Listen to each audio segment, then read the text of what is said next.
Mesdames, Messieurs, bonjour, ravi de vous retrouver pour ce nouveau numéro de Bienvenue chez vous, le MAG. Un nouveau visage, et oui, nous allons découvrir ensemble celui-là même de Patrice Brun. Bonjour. Bonjour. Merci d'être avec nous. Alors, vous êtes originaire de Marseille, et d'après les fiches, d'après tout ce que j'ai pu noter sur vous, vous êtes ingénieur en agroalimentaire, ça c'était le début. Tout à fait. Ensuite, vous avez un master en marketing. Oui. Et puis en 2012, ou peut-être avant, vous découvrez le Grand-Duché de Luxembourg. Vous avez été frappé à la porte d'un institut qui s'appelle Great Place to Work. Tout à fait. Et là, on vous accueille. Et aujourd'hui, vous en êtes le directeur général. Pour le Une Luxembourg. belle histoire pour le Luxembourg, bien sûr. Oui, oui, tout à fait. Une très très belle histoire, faite de coïncidences et de parcours atypiques. C'est parce que ce parcours est atypique que vous êtes aujourd'hui à la tête de cet institut ? Oui, tout à fait. C'est parce que j'avais une pluralité de parcours et on va dire de passé, que l'Institut trouvait que la richesse était intéressante. Et d'expérience, donc. Voilà, et d'expérience, et que c'était intéressant pour justement rentrer chez Great Place to Work. Alors maintenant, vous allez expliquer à nos amis téléspectateurs ce qu'est cet institut Great Place to Work. Great Place to Work donc, est un institut qui est basé dans 45 pays, donc, qui est originaire des États-Unis. Nous sommes un institut de conseil en management. On est basé, donc, comme je l'ai dit, aux États-Unis, et on est à l'origine du classement des 100 Best Companies to Work For du magazine Fortune, donc, dont le classement a été révélé le 16 janvier dernier. Et donc cet institut établit des classements dans l'ensemble de ces pays de sociétés où il fait bon travailler en se basant sur des enquêtes menées auprès des salariés. La meilleure place pour travailler, quoi, the Great Place to Work. Voilà. Nous, on aimerait bien en savoir un petit peu plus. Il y a eu par exemple l'année dernière, qui a eu ce prix ici au Alors, Grand-Duché ? il y a eu 9 lauréats, et la société qui avait terminé numéro 1 est la société Coplanning, donc, qui est basée à Junglisner, société qui fait de la pose de fenêtres, de portes, de panneaux photovoltaïques. Donc très content qu'ils aient eu ce prix-là parce que c'est une société luxembourgeoise et une société de petite taille, d'une centaine de personnes. Et l'intérêt aussi était de montrer que ce qu'il fait une société où il fait bon travailler, ce n'est pas forcément le domaine d'activité, puisque dans le classement, on avait des banques, on avait des sociétés qui travaillaient dans le domaine de l'informatique, mais c'était une société où 50% de la task force est constituée d'ouvriers, par exemple, donc qui ont des conditions de travail plutôt considérées, on va dire, comme difficiles. Alors avant de vous demander quelles sont les étapes, si jamais demain je voulais, moi, patron d'une société, d'une entreprise, concourir, une fois qu'on a ce trophée, ce label, honnêtement, qu'est-ce qu'on en a de plus ? Alors, en quoi ça va pouvoir m'amener un nouveau marché, de nouveaux clients ?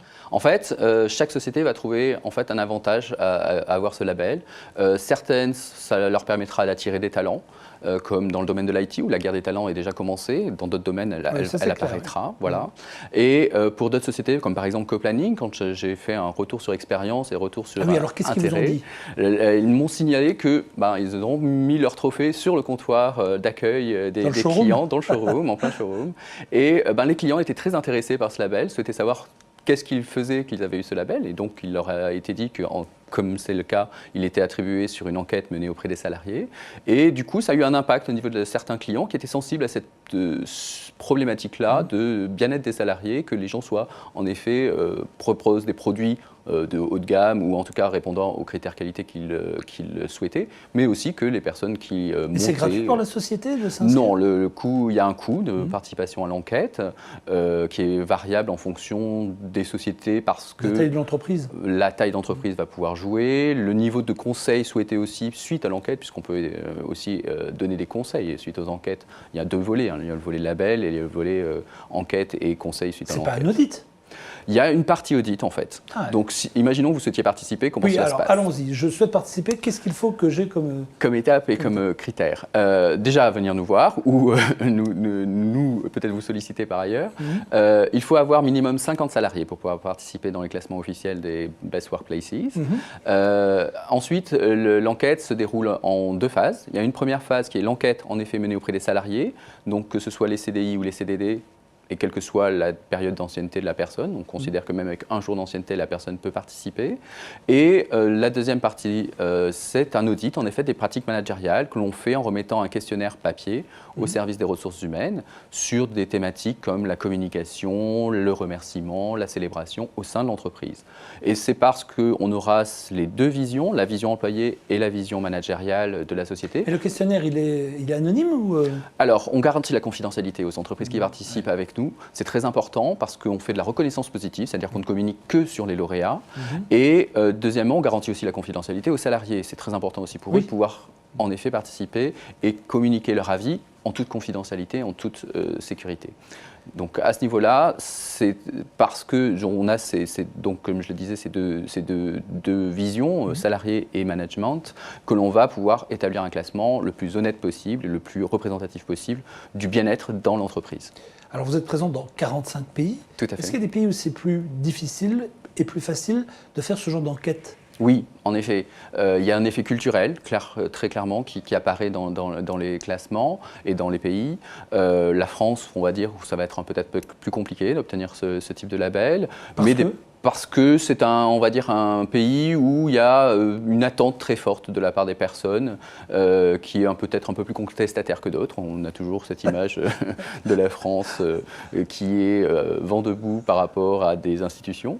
Mais c'est peut-être plus anecdotique comparé aux pays du Nord de l'Europe, comme la Suède, la Norvège, où là, on a une culture très longue de consensus, patronat, syndicat et force de travail, employés. Et là, on a vraiment des très, très hauts scores au niveau des enquêtes Great Place to Work.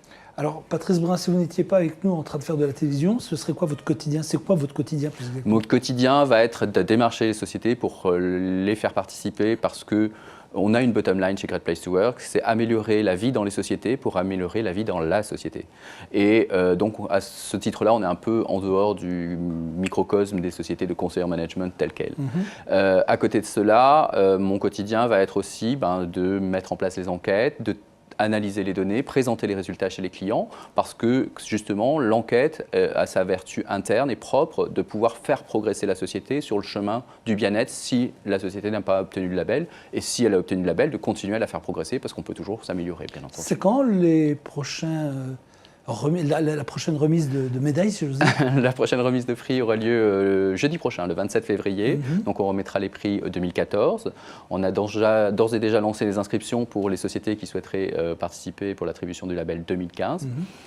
Comme l'on dit, 100% des gagnants ont tenté leur chance. Oui, d'accord. Faites une référence là. D'accord. Je passe le message à toute société qui souhaiterait éventuellement pouvoir participer. Il y a beaucoup de concurrents pour ce trophée de 2014 ? Alors, les futurs lauréats, on aura 6 lauréats. Donc un tout petit peu moins que l'année dernière, mais comme disent certains marketeurs, less is more. Ça ne veut pas dire qu'on a eu moins de participants, le label n'est pas attribution automatique. Et avoir le label suscite aussi des attentes de la part des salariés. Est-ce que c'est plus facile d'avoir une bonne ambiance dans une petite entreprise que dans une grande ou peu importe ? Non, la taille importe peu, c'est vraiment... Qu'est-ce qui fait la différence ? C'est vraiment le quotidien et la culture de l'entreprise qui va faire la différence. C'est-à-dire que c'est ce que démontrait le classement notamment des 100 Best Companies to Work For du magazine Fortunes, c'est franchement 2 choses. 1, la mise en place d'une culture forte, dans laquelle les gens vont pouvoir s'identifier et dans laquelle on va constituer un esprit de groupe, et un esprit de cohésion entre les personnes.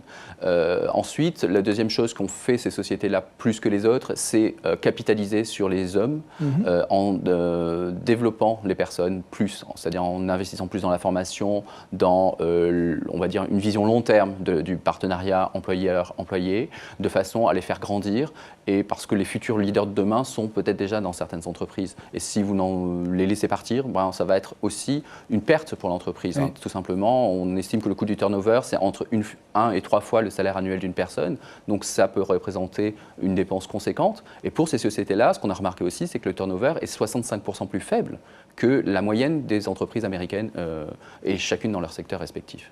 Eh bien voilà, mesdames, messieurs, on vous a présenté Patrice Brun, qui est le Managing Director de Great Place to Work. Est-ce qu'on a fait le tour ?